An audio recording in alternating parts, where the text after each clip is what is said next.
बिस्मिल्लाहिर्रहमानिर्रहीम। अस्सलाम वालेकुम नाज़रीन, मैं हूं ज़ुल्करनैन हैदर। आप देख रहे हैं ZH न्यूज़।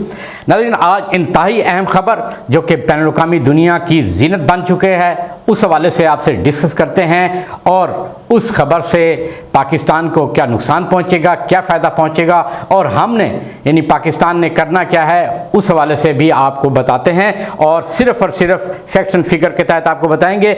और सबसे पहले बात करते हैं जनाब, जो एक ख़बर आई है कि वज़ीर ममलिकत ख़ारजा हिना रवानी खर का एक मेमो जो है वो लिखा गया था, उस हवाले से वो लीक हुआ है और वो गैर मुल्की मीडिया के ज़ीनत भी बना है। उसमें है क्या, थोड़ा सा वो मैं आपको बता दूं जी। उसमें उन्होंने कहा है कि जी वज़ीर ममलिकत हिना रवानी खर ने अपने मेमो में कहा है कि पाकिस्तान अब ज़्यादा देर तक अमेरिका और चीन के दरमियान तवाज़ुन बरकरार नहीं रख सकता। उसमें उन्वान जो था वो ये था कि पाकिस्तान के मुश्किल इंतखाब। तो उसमें ये लिखा गया है कि इस्लामाबाद को मगरब को ज़्यादा खुश करने से गुरेज़ करना चाहिए। चीन के साथ जो हमारी स्ट्रेटजिक शराकतदारी है उससे पाकिस्तान को फ़वाइद मिलेंगे। और ये भी कहा गया कि पाकिस्तान को रूस के साथ ताल्लुकात मजबूत करने चाहिए, बेहतर करने चाहिए। और साथ ही साथ ये भी कहा है कि यूक्रेन के मामले पर जो मगरब चाहता है कि पाकिस्तान यूक्रेन के मामले पर मगरब की हिमायत करे, तो उस हवाले से अगर मगरब की हिमायत की गई तो फिर पाकिस्तान के जो ताल्लुकात हैं रूस के साथ वो भी ख़तरे में पड़ सकते हैं, क्योंकि हम रूस के साथ तिजारती ताल्लुकात भी कायम करने की कोशिश कर रहे हैं। आपको याद होगा पेट्रोल के हवाले से भी बातचीत, फिर इमरान खान भी गए थे वहाँ पर, साबिक वज़ीर आज़म, तो ताल्लुकात बेहतर हो रहे थे, जिसके बाद यूक्रेन कन्फ्लिक्ट आया और सूरत हाल यकसर तब्दील होगी। लेकिन फिर से ये बात हो रही है। अब इसकी वजूहात क्या हैं, ये मेमो क्यों लीक किया गया है इस मौके के ऊपर, उस हवाले से मैं आपको थोड़ा सा बताता चलूँ कि आपको याद होगा कि पिछले दिनों चीन की तरफ से जो खंजराब वाला रोड है वो मुकम्मल तौर पे खोला गया है। राहदारी जो है वो शुरू कर दी गई है पाकिस्तान में थ्रू आउट 24 घंटे के ये अब सिलसिला शुरू हो जाएगा। और फिर $58 बिलियन काशगर से गवादर तक जो रेलवे ट्रैक है, रेलवे का जो मंसूबा है उसका ऐलान किया गया है। और उसकी बाज़ाब्ता जो है जो मुतल्लिका डिपार्टमेंट हैं चीन के, उन्होंने उसकी मंजूरी भी दे दी है कि इससे पाकिस्तान में जो तिजारत के नई राहें जो हैं वो खुलेंगी। इससे पाकिस्तान को बहुत बड़ा फ़ायदा होगा $58 बिलियन का। और ये ख़बर जब आई तो उसके बाद अमरीकी मीडिया ख़ास तौर पे वो बहुत ज़्यादा चीखा है कि अगर ये मंसूबा मुकम्मल हुआ तो मगरब पर जो इन्हिसार है पाकिस्तान का वो कम हो जाएगा और पाकिस्तान टुवर्ड चाइना मज़ीद चला जाएगा और पाकिस्तान को उससे फ़ायदा होगा। अब एक ये बात, दूसरी बात जो है जो हम अभी तक कर भी रहे हैं कि भाई पाकिस्तान को अब इस तरफ जाना ही होगा। देखें, अमेरिका के साथ हम सोवियत यूनियन वार से लेकर अब तक चलते आए हैं और हुआ क्या है, हमारा नुकसान दहशतगर्दी में हमारे अरबों डॉलर जो है उसका नुकसान हुआ है और उसका रिज़ल्ट क्या मिला है, ज़ीरो। अफ़गानिस्तान की सूरत हाल देख रहे हैं, हमने अफ़गानिस्तान में कितनी मदद की जब फॉल ऑफ काबुल हुआ, तमाम जो दुनिया के ममालिक हैं उनके लोगों को वहाँ से रेस्क्यू किया, मगर फिर भी नहीं।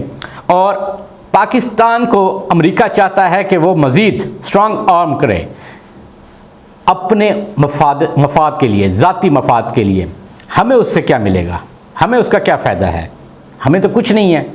अब मैं अगर बात करूं इंडिया की तो आप देख लें, वो इंडिया को मुकम्मल तौर पे सपोर्ट भी कर रहा है हर हवाले से।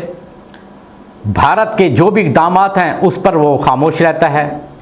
जो 5 अगस्त 2019 को इक़दाम किया भारत की जानिब से, मकबूजा कश्मीर की खुद मुख्तारी पर शब खून मारा गया, उसके ऊपर अमेरिका को देख लें, किसी किस्म का कोई बयान नहीं है, खामोशी इख्तियार की उसकी।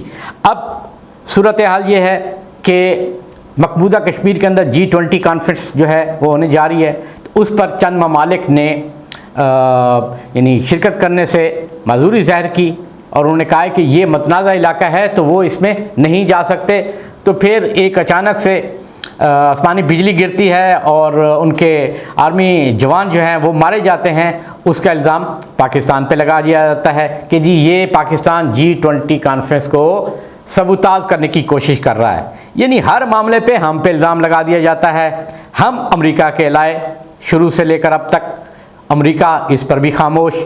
यानी हम अमेरिका के लिए सब कुछ करते रहें मगर हमारे लिए अमेरिका कुछ भी ना करें। भारत को फौजी तौर पर, मिलिट्री तौर पर मजबूत किया जा रहा है, हमें F-16 के पुर्जे तक नहीं दिए जाते। वजह इसका मतलब यह है कि वो पाकिस्तान को मज़ीद दबाना चाह रहा है, ब्लैकमेल करना चाह रहा है। जैसे कि अब IMF का जो सिलसिला शुरू हो चुका है, सब कुछ शराइत पूरी करने के बावजूद भी वो मुसलसल जो है IMF मुआहदा नहीं कर रहा। क्यों? कि उसके पीछे अमेरिका है। अमेरिका ये चाहता है कि पाकिस्तान को मज़ीद और दबाओ ताकि इसकी मईशत जो है वो मज़ीद ज़्यादा ख़राब हो, मुल्क के अंदर जो है जो महंगाई बढ़ती जा रही है उससे और इंतशार फैले। तो ये जो चीज़ें हैं ये बड़ी सोच तलब हैं कि हम क्यों आखिर अमेरिका के लिए इतना करते जाएं। अच्छा, अब एक जरा जो अहम पॉइंट है वो मैं ज़रूर इसमें डिस्कस करना चाहूँगा कि हमारी सियासी जमातें अब क्या कर रही हैं। हमारी जो इंटरनल पॉलिटिक्स है वो खारजा पॉलिसी के साथ लिंक हो गई है।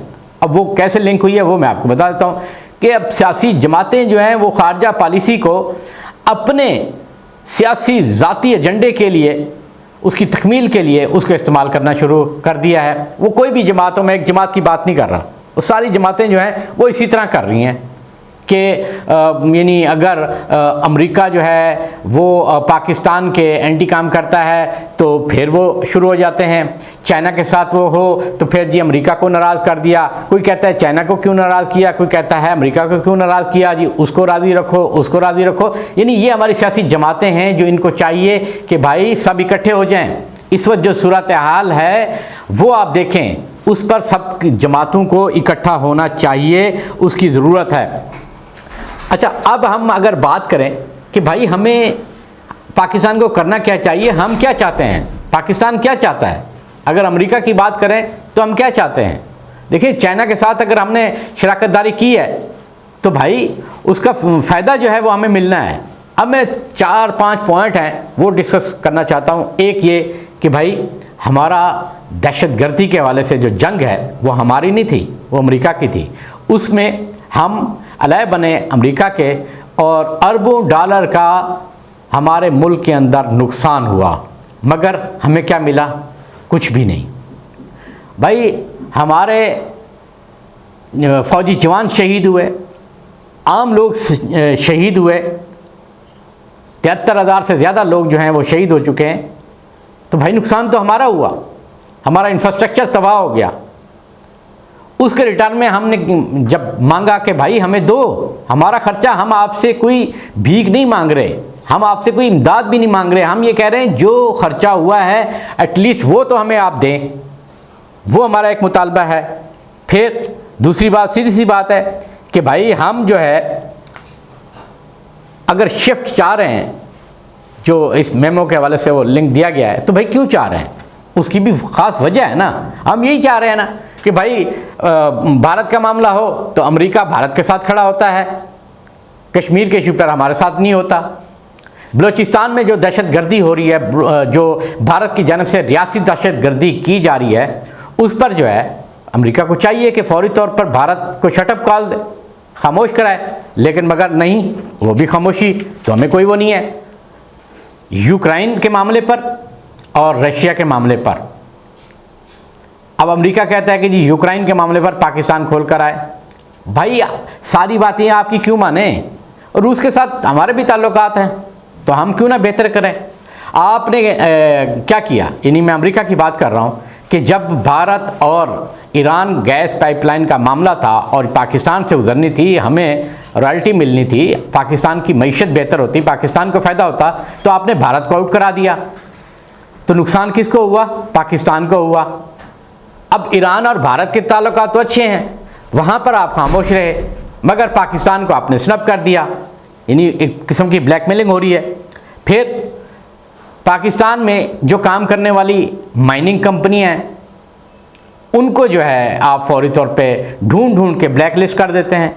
अभी भी पिछले दिनों भी 25 के करीब माइनिंग की जो कंपनियां हैं मकामी, उनको आपने ढूंढ के ब्लैक लिस्ट कर दिया कि यानी कि पाकिस्तान इस तरफ भी ना जा सके,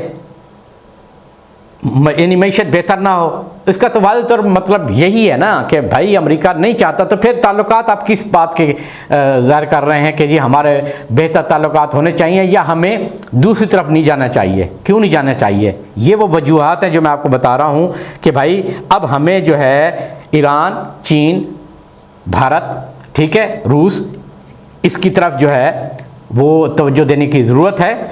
भारत के साथ एक महदूद पैमाने पर ज़रूर तजारत होनी चाहिए, ठीक है जी। 2 एसआरओ हैं वो बहाल होने चाहिए, मगर ऐसा नहीं हो सकता कि जो कश्मीर का इशू है वो पसे पुश डाल दिया, नहीं, वो उन मसाइल में सैर फहरिस्त रहेगा।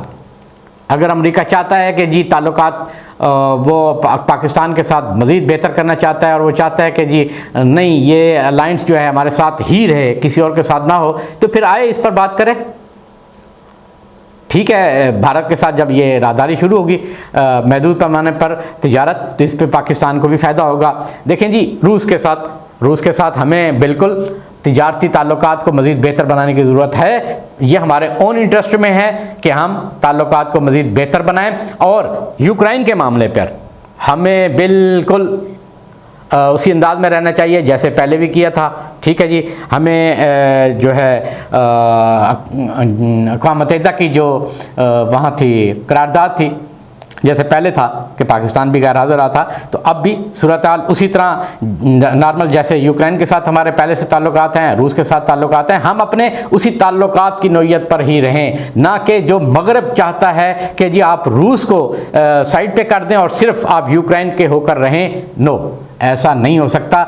ये पाकिस्तानी इदारों को भी अब मज़ीद इस पर काम करना चाहिए और अमेरिका के ऊपर बिल्कुल वाज़ेह कर देना चाहिए, और नॉन अलायंस की तरफ जो है वो अब हमारी तवज्जो होनी चाहिए।